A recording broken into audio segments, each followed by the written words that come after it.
Hey there, it's Red. So today is a new kind of video that is sort of inspired from that on my shelf tag from a while back where you basically take random books, based on certain numbers and talk about them. And that's why I'm going to call this video On My Shelf. And basically what I want to do is start a series, from time to time where I take random books off of my shelf and I just kind of talk about them with you guys, because a lot of times there are books that I really liked or I didn't like that I've read but never really make it as much into the book talks. Maybe once in a great while they'll get mentioned in a tag. That's it. So there's so many books that just go completely untalked about and they need a little love or hate too. So let's go ahead and get started. The first book I want to talk to you guys about is Sorta Like a Rock Star by Matthew Quick. And obviously I do not love this as much as Silver Linings Playbook because Silver Linings Playbook is my favorite book. But I really freaking love this book so much. This book does not revolve around a guy or romance at all, not even a little bit. Basically, this centers around Amber Appleton, who lives on a school bus with her mom. She and her mom got kicked out of their apartment by her mom's boyfriend, and so now they're living on the school bus that her mom drives for work. She has a best friend with autism, and his mother is kind of like a second mother to her, and she often is able to rely on her for a lot of, her survival needs, food, showers, all that kind of thing. Despite her situation, Amber is absolutely one of the most optimistic characters that I have ever read about, and that is a thriving theme in this book. This girl teaches English at a Korean church, and you know how she teaches English? She teaches English through the use of songs by Aretha Franklin and Gloria Gaynor, and she also has a dog named Bobby Big Boy, and it's just, she does so much with the life that she has, and she's so optimistic and happy, and then she's struck by tragedy, and part of the book is being left with seeing how she deals with the aftermath of that event. And it's just such an incredible book, and it's everything that you expect from Matthew Quick. It touches on all of the emotions. It makes you happy, it makes you cry, and it makes you think about life while also dealing with a random comedy. It really hits everything. It doesn't really have the feel of like a super intense, sad, serious book. Not at all. It has a sort of whimsical, happy, optimistic, random, funny feeling, but it also takes you through all the emotions. And I love that about this book. The next book I'm going to talk about with you guys today is Ruby Red by Kirsten Gier.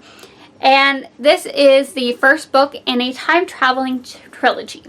Now, I am not big on time travel books. I am not a sci-fi person, none of that. But this isn't really a sci-fi book, despite the fact that you think it should be because it's about time travel. It's not. It's not sci-fi. I wouldn't say it was sci-fi. But it is kind of wonderful.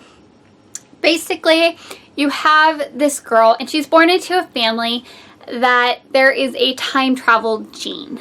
And when you reach so for the person that is born on a specific predetermined day, that person will develop the time travel gene, and when they reach age, I think it's 16, then all of a sudden they'll be randomly transported back in time at random times, and they can't do anything about it. Now, everybody thinks that her cousin Charlotte has this gene. So they've been preparing Charlotte her entire life, teaching her these languages, teaching her all kinds of things about history so that when she goes back in time, she'll blend in and nobody's gonna execute her for being weird. So then it turns out that Gwen, has the time travel gene, and she knows nothing about history. She doesn't know any other languages. She is average British Gwen. But now she has the time travel gene, and things are getting pretty crazy. There's secret societies, and there's cool dresses, and there's romance, and there's weird goblin things, and it's really pretty great. The third book But the first 2 books and like the first 3/4 of the 3rd book is really good, and that is more than enough for me to recommend this to you guys. Because I really, really like this series, and it's pretty cool. And I don't know why I haven't talked about it more, because I actually really, really love this series. I marathoned them because I could not put them down. The next one I'm going to talk about is Nightmares by Kirsten Miller and Jason Segel.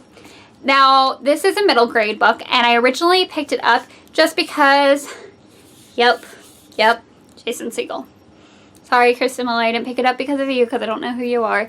But apparently she's a really successful writer. But I picked it up because I adore Jason Segel. Forgetting Sarah Marshall.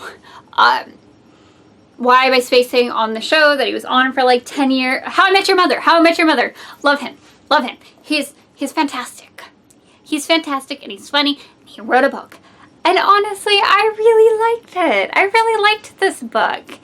And I was really surprised because I am not really into middle grade books, and there were parts of it that were kind of slow, and obviously I could not relate too much to the main character because he is a middle grade boy and I am a 23-year-old woman. So there's that. But overall, I really liked it. I liked the cool sort of nightmare world where you get all these conventional things that people have dreams and nightmares about. And somebody has taken control over this nightmare land, and he lives in this purple mansion, this old creepy purple mansion that has a doorway to this nightmare land, and he's pretty sure that his stepmom's a witch. So basically everything's pretty chaotic in his life right now.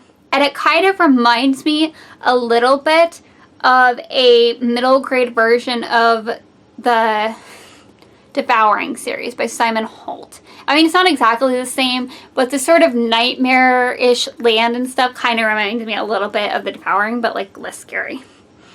The next book that I want to talk about is Revolution by Jennifer Donnelly. And for those of you who are looking to participate in the Biannual Bibliothon, pay attention because this is a book I am giving away for the Cinema Challenge. Revolution was a book that I just kind of picked up randomly and ended up really, really loving it, actually. It starts off kind of slow. And at first I was a little bit worried because it has a pretty slow start where she starts off in New York, I believe, in Brooklyn. And then after some stuff goes on with her family and her father has to go to Paris, he decides to take his daughter, Andy, with him. So she, moping about life and everything going wrong with it, moves to Paris, and she moves into this very, very old building with her father and one of her father's friends. And they are genetic researchers. So she ends up finding this diary in an old violin case. And this diary belonged to a pauper during the French Revolution. This pauper was an entertainer. Her name, Alexandrine. That's the name of the French Revolution girl. So she finds Alexandrine's diary, and she was an entertainer. Her family entertained during the French Revolution. They even entertained at the Palace of Versailles for Marie Antoinette. And she starts to really, really get involved in these diary entries from this girl. And then, after a little while, things get a little too real. So this book is pretty awesome. It's really exciting, and I love going back and forth between the two girls, Andy in modern day and Alexandrine during the French Revolution. And it's so exciting, and this just makes you want to learn even more about the French Revolution and just how bloody and horrible it was, and people, just getting their heads chopped off left and right during the Reign of Terror. And it's pretty cool and it's pretty awesome. Like, get past the beginning part where she's in Brooklyn, get to the part where she gets to Paris, and I promise that's like most of the book. The beginning part in Brooklyn isn't very long, but it's a really, really good book, guys. It's really good, and I'm sorry that I haven't talked about this book more or barely mentioned it before, because it's actually pretty awesome. So there you have it. Those are 4 books for this video. And that's what I just want to keep doing, is every so often I'm going to post a video like this where I just pick several books randomly off my shelf that I have read that I feel like I haven't really discussed very much, and I don't talk about it So I want to talk about it in these videos and talk about each one just a little bit, kind of like a wrap up, but long overdue. All right, I think that is it. I will talk to you guys later.